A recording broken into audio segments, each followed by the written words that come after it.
Okay, today, ang luto natin ay sinabawang isda. So, nagpakulo ako ng tubig. And then, ilalagay natin muna yung luya. So, para mawala yung langsa, so, maglagay ako ng luya. Kuluin ko muna ng konti.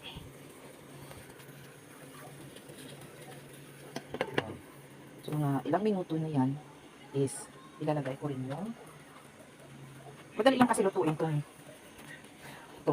sinabawang isda. So, ang fish ko is ito. Yan.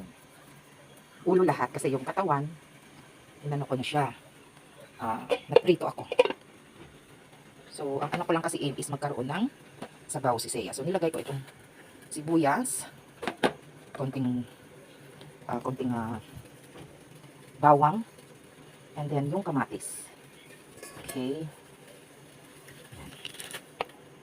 Madali lang kasi lutuin ang sinabawan nyo. So, pag nagkulo ng uli yan, lalagay ko yung fish. Kasi yung fish, madali lang naman maluto agad. Ayan, kulong-kulo na siya. Ayan. Okay, kulong-kulo na. Ayan. Ilagay ko na yung fish.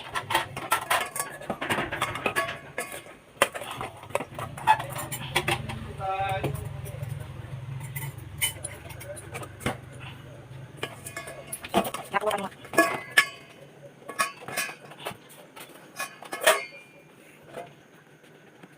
Marami ata ng sabaw. So, hintay natin hanggang pumulit ito.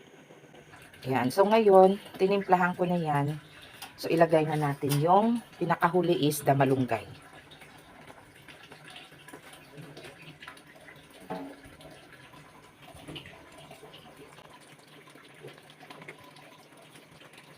Kasi yan yung assistant ko, di ba? Last na. Okay. Ito na yun. Then we will have to wait na maluto yung malunggay.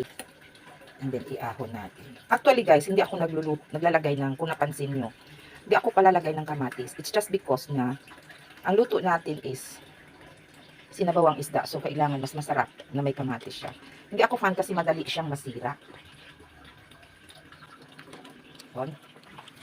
So we have to put the fire on slow. And then I have to cover this. A few minutes after, we will show na the finished product. Here is now our finished product of sinabawang isda. So, kain na tayo. Sa amin, brunch na. Okay, let's eat. Thank you for watching.